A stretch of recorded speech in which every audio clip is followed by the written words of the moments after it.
The receptionist tried to humiliate Karoline Leavitt at check-in, but by sunrise, she was the one out the door. Karoline Leavitt stepped out of the black SUV with purpose, her heels clicking confidently against the pavement outside the harbour front Grand in Portsmouth, New Hampshire. The air had that early spring bite to it, and the wind off the water tugged at the hem of her coat. She adjusted her toad over her shoulder and glanced at the glass doors ahead. A quick glance at her bashima. She was right on time. So inside, the hotel lobby was calm, quiet, just how she liked it. Warm lighting bounced off polished tile floors. There was a crackling fireplace off to the left. A few guests sipping coffee nearby, their weekend bags set at their feet. Karoline approached the front desk with a polite smile. Behind the counter stood a young woman, maybe mid-20s, auburn, pixie-cut nose ring, chip black polish on her nails. She looked up, made eye contact, and just for a second, something flickered in her expression. Not recognition, not quite. Then the smirk came. "Hi. Checking in," she said flatly, not even bothering to pull up the reservation system. "Yes, Karoline Leavitt. Reservation should be under that name." Karoline replied, still smiling, setting her ID and credit card gently on the counter. The receptionist picked up the ID slowly. Her eyes flicked to the name, then up again. "Oh, you're that Karoline Leavitt." It wasn't said loudly, but it wasn't under her breath either. A few heads turned. Karoline's smile stayed in place. "Is there an issue?" The receptionist's fingers tapped lazily on the keyboard. "Just didn't expect someone like you to stay here." That's all. She chuckled to herself, as if she'd made a joke only she could hear. Karoline said nothing. Not yet. She glanced behind her. A middle-aged couple in fleece jackets stood waiting behind her in line. The man looked annoyed. The woman raised her eyebrows slightly as if to say, "Did she just say that?" The receptionist clicked around on her screen, slower than necessary, then sighed dramatically. Looks like your room isn't ready yet." Karoline checked her watch again. "It's 4:05. Your policy says check-in is at 3. "Yeah, sometimes housekeeping's just behind," she replied, still not making eye contact. "Maybe grab a coffee or something. I'll text you when it's ready." Karoline took a slow breath. "Could you double-check that, please? I'm here for an event this evening, and I really do need to get settled." There was a pause, and for a moment, it looked like the receptionist might actually be reconsidering. But then the smirk returned. "I'll check again," she said, overpronouncing it like a kindergarten teacher. The couple behind Karoline exchanged glances.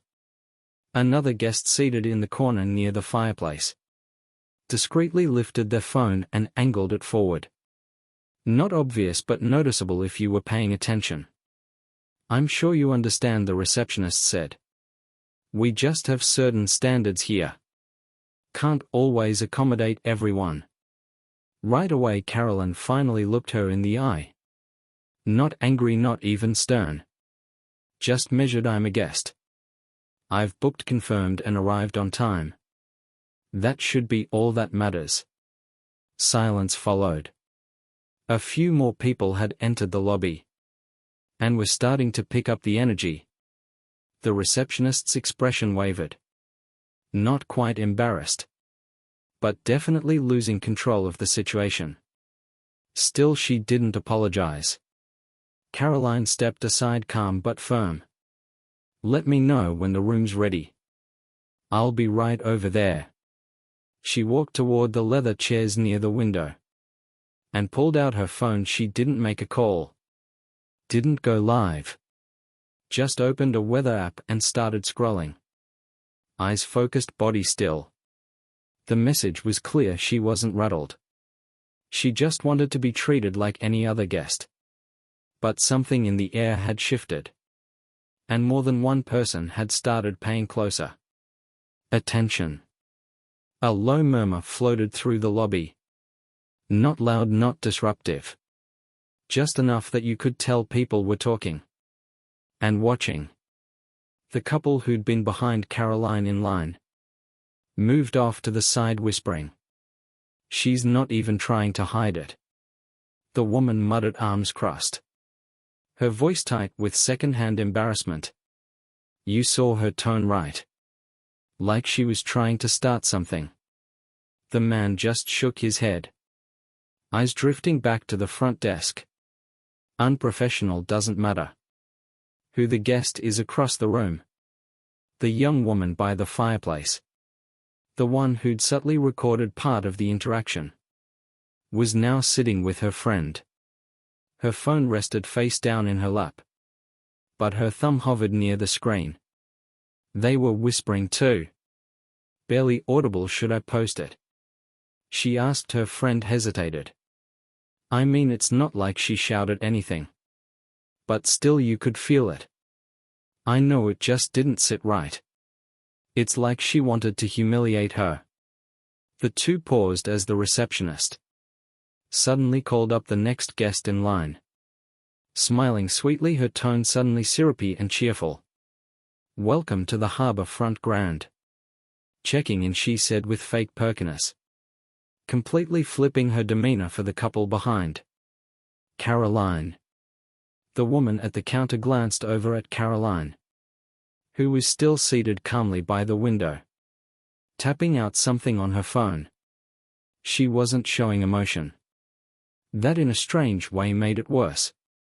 She's acting like nothing happened. The young woman said, but it's all on video. Should I just upload it anonymously? Her friend nodded. If you feel like it needs to be seen. Yeah, it's not about sides. It's about how you treat people. Back at the front desk. The receptionist, name tag reading Rowan Bixby, finished checking in. The couple still beaming with customer service energy. But as they turned to leave, her smile faded the second she looked at Karoline again. She leaned slightly over the counter and said loud enough for Karoline to hear. Some folks really think the world owes them a gold medal just for showing up. Karoline didn't flinch. She just looked over, met her eyes briefly, then went back to her phone. Rowan rolled her eyes dramatically and ducked into the back office. That was the moment the young woman by the fireplace pressed upload the video. 23 seconds long showed Rowan's first snarky comment, the intentional delay, and the final remark as she walked off screen. She uploaded it under a burner account with the caption, "This happened today at the Harbor Front Grand. Professionalism matters." Within 20 minutes. It had a few dozen views, nothing wild. But someone retweeted it with the comment, "I don't care who the guest is. This is just wrong." That's when it started picking up in the lobby. Karoline still hadn't moved from her seat. She texted a colleague to let them know she might be running late, but didn't mention why she wasn't angry. Not outwardly, she just wasn't playing into the script Rowan had clearly expected. The receptionist re-emerged a few minutes later, her phone in hand, scrolling rapidly. She looked annoyed, then confused, then nervous. She disappeared again behind the office door. Meanwhile, the lobby buzzed with low conversation. The man from earlier sat beside Karoline. After getting his room key. "You handled that well," he said quietly, not looking directly at her. Karoline gave a polite nod, not needing to say anything more. Outside, the sky was starting to shift to that late afternoon gold. Inside, something very different was beginning to simmer. The first few shares had started making the rounds, and by evening the video would be in front of thousands. But Rowan had no idea just how fast things were moving. behind the screen. By 8:45 that evening, the video had already hit 10,000 views. It was no longer just bouncing around anonymous corners of social media. It had landed in group chats, local forums, and eventually on the page of a regional reporter, who added, "Not the first time. I've heard about this hotel having issues." From there it spread like wildfire. Still, Karoline hadn't said a word about it publicly. She checked into her room finally around 5:40 p.m. A different front desk clerk, flustered and apologetic, handed her the key while avoiding eye contact. No mention of what happened earlier. No explanation, just a rushed, "Enjoy your stay," and a flash of guilt behind the smile. Karoline nodded, thanked him, and went straight to her room. No rants online, no Instagram posts. She called her husband, unpacked her dress for the speaking event, and moved on with her evening. Meanwhile, Rowan was still working her shift. She had no clue that she'd been filmed, or that the clip had taken on a life of its own. But she could feel something. The energy was off. The whispers among co-workers had a sharp edge now. And her manager, Calvin Rourke, had poked his head out of the office more than once. With a confused frown, Rowan brushed it off. She assumed someone had complained. Maybe that couple or one of the older women, reading a magazine by the fireplace. But she didn't care. She was proud of how she handled herself. People like Karoline, in her eyes, deserved to be brought down a peg. At 10:03 p.m. her phone buzzed. A text from her friend Melanie. "Girl, are you going viral?" Rowan squinted at her screen. "What then?" Melanie sent the link. The blood drained from Rowan's face. As she clicked the video, there she was. Her voice, her smirk, her words all on full display. No editing, no captions. Just raw footage of her, behaving in a way she couldn't talk her way out of. She looked around. Nobody had said anything yet. But someone had seen this. She could feel it. She immediately texted Melanie. "Did you post this?" "No." Melanie replied, "Looks like a burner account. But it's out there. People are heated." Heated was putting it lightly. By midnight the video had reached a national audience. Influencers reposted it. News sites picked it up with headlines like, "Hotel employee confronts political figure during check-in. Guest remains silent." But here's the twist that caught everyone off guard. Most of the reactions weren't political. Sure, a few people on both sides tried to make it about ideology, but the overwhelming majority, they were just shocked at the disrespect. It didn't matter who the guest was. It was about how she was treated. "She handled it better than I ever could have." One commenter read, "Politics aside, this is customer service 101. Yikes," said another. "Imagine being judged the second you walk up to the counter. That's just gross." Even Karoline's critics had to admit. She hadn't thrown a fit, she hadn't tried to retaliate. She'd been composed, polite, even patient by sunrise. The video had over 300,000 views.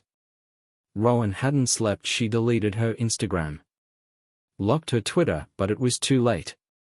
Her name was out. Someone in the comments had recognized her from a LinkedIn profile and posted it.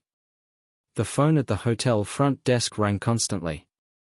That morning, guests, reporters, even strangers calling to ask if Rowan still worked there.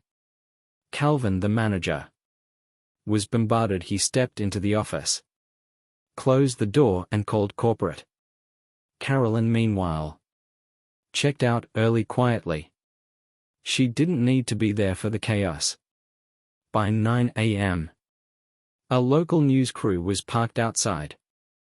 the hotel released a short statement that read, "We are aware of the incident involving a staff member and a guest. This does not reflect the standards or values of our hotel. The individual is no longer employed with us."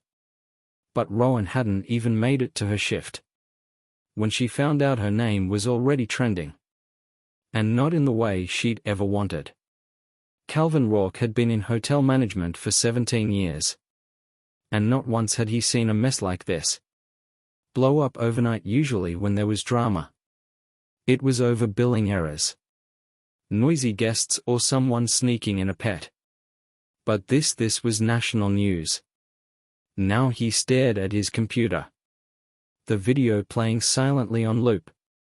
Rowan's smirk, her sarcasm, her body language all frozen on his screen, dissected by thousands of people. His inbox was a war zone. PR representatives from corporate had already sent a damage control template, and his district manager was scheduled to call in 20 minutes. He rubbed his temples.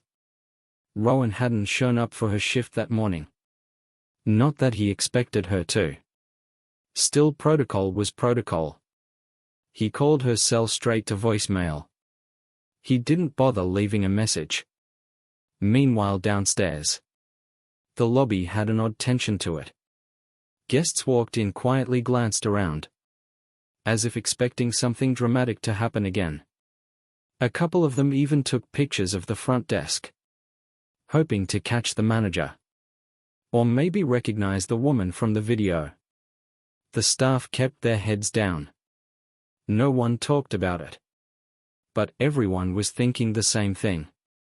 This had gone way beyond local.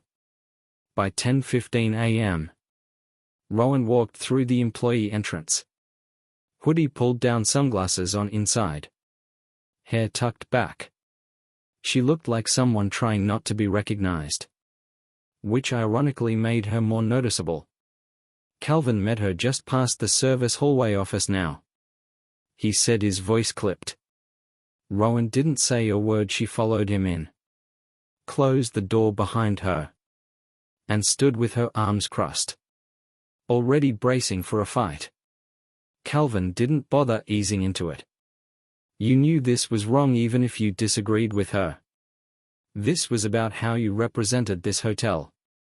And you embarrassed us." Rowan's voice cracked with frustration. "She's dangerous. People like her." "Stop," he said sharply. "This isn't about your opinion. This is about your job. And your job was to check in a guest. Treat them with respect and keep it moving. You made it personal." Rowan scoffed. "So that's it? You just going to fire me because some video made people uncomfortable?" Calvin paused, his voice softened just a bit. "No, I'm letting you go because you were unprofessional on camera, in uniform, while representing this brand. Politics has nothing to do with it. You could have done that to anyone, and we'd be sitting here having the same conversation." Rowan clenched her jaw. But deep down she knew she couldn't argue with that.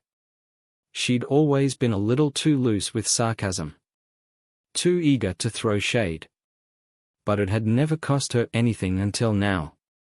"You'll be paid through the end of the week," Calvin added. "We'll be mailing out your final paperwork."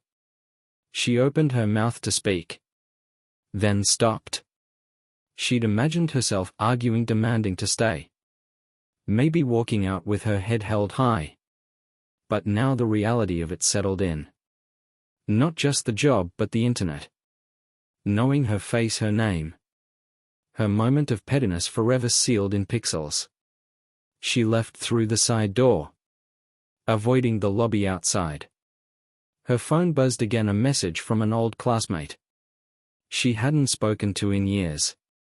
"Saw the video, damn. Hope you're okay." She didn't reply.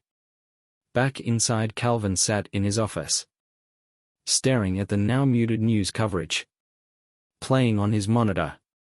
The clip had already reached the morning shows.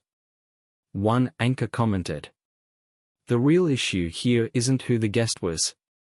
It's the reminder that we've lost the art of basic decency.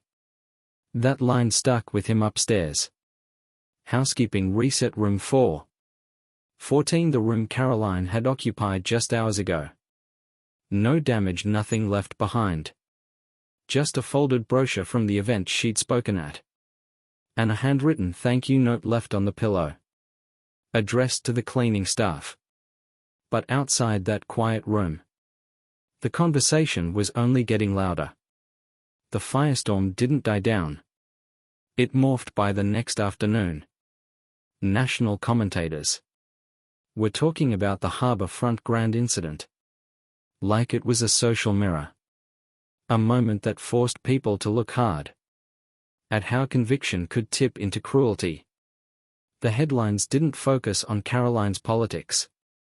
Instead, they zeroed in on professionalism. The boundaries between personal opinion and workplace behavior and the price of a public mistake. Karoline still hadn't made any big statement. Just a single composed tweet. I checked in quietly like anyone else. What happened speaks for itself. I wish her well, short measured. Not a jab, not a rally cry. Just a sentence that made people pause. The replies flooded in, some praised her grace. Others said it was PR strategy. But many agreed on one thing. The reaction wasn't about politics anymore. It was about the everyday ways people treat each other when they think no one's watching. News outlets began running think pieces. Morning radio callers weighed in. Twitter turned into a battleground of empathy and defiance. One person wrote, if you're in customer service, your job is to serve, not judge. Another shot back. Why should someone have to serve a person who promotes what they hate? The hotel's Yelp page exploded with reviews from people who'd never been there. Some praised Karoline, others defended Rowan. The internet did what it always does. It made it everyone's business. Meanwhile, Rowan was stuck between shock and defiance. One part of her wanted to apologize. Another part still believed she was right. But the job was gone, and now so were her profiles. She'd shut down everything. Except a locked Facebook account, which was mostly silent. Except for a long post from her cousin defending her.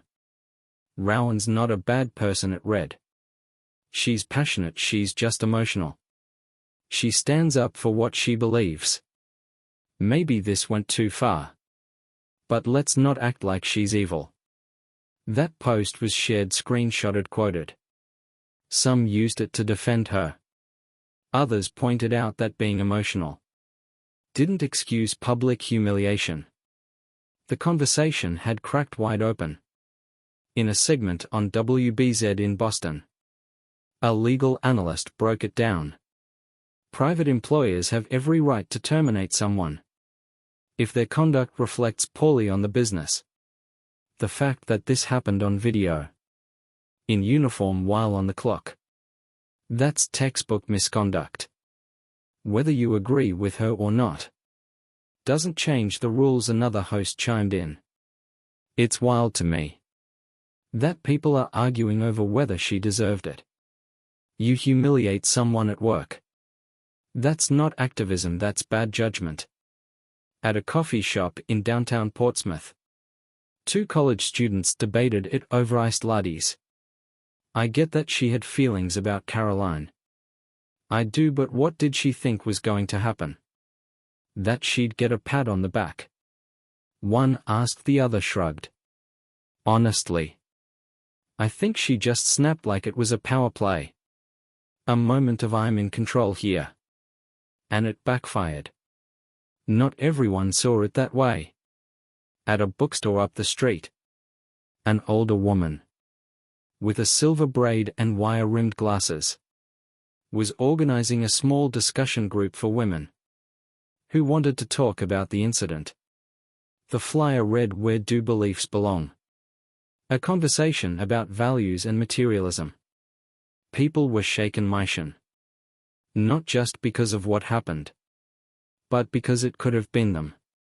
Anyone with a strong opinion. Anyone with a dwarm in a temper. But in all the noise one question refused to fade. How far is too far when your personal beliefs clash with your role in public? By the end of the week, Rowan Bixby's life had completely changed. Her face had been replayed across every major news outlet. She couldn't open her email without seeing subject lines from reporters asking for her side. A few had offered money for interviews. Most just wanted a quote to keep the story alive. But she wasn't ready to speak. The truth was she didn't know what to say. She'd gone from quiet confidence to full-blown panic. Each time she saw a new video stitched with commentary, it chipped away at her defensiveness. The smirk that once made her feel powerful now looked juvenile, the sarcasm cruel. She didn't need strangers to tell her. She was already ashamed. Rowan had always prided herself on being unapologetically herself in college. She'd led rallies, protested policies and never backed down from a debate. But working behind a hotel counter wasn't a protest. It was a paycheck, and now she didn't have that either. She'd applied for 3 jobs already. No callbacks when one manager asked if she had any public-facing incidents. They should be aware of. Her stomach dropped. She tried to keep her voice steady. Nothing significant, she said. He looked her up and down. Didn't press further. But she never heard from them again. Back in her apartment, the blinds stayed drawn. She wasn't going out on every time she did. She felt eyes on her, real or imagined. A few people had recognized her. At the grocery store, one woman stared. Another whispered to her husband. Only one person approached her directly. "You that girl from the hotel?" The man asked, mid-30s. Holding a bag of oranges, she froze. Yeah, he didn't scold her. Didn't yell, he just shook his head. "You really thought that was a good idea?" She didn't answer. "You could have just given her the key." Then he walked off. No drama. No threat, just disappointment. That night, she sat in bed scrolling through comments again. Even though she swore she'd stop among the cows. One post stood out, not flashy, not aggressive, just simple. "We all have opinions. But it's what you do when you're on the clock that shows your character." She read it 3 times, saved it, closed the app. Meanwhile, Karoline was back on the road. Her team had scheduled 2 new appearances. One in Pennsylvania, the other in Vermont. At both stops, people mentioned what had happened in Portsmouth. Not in a tell us more way, but in quiet conversations before or after her speech.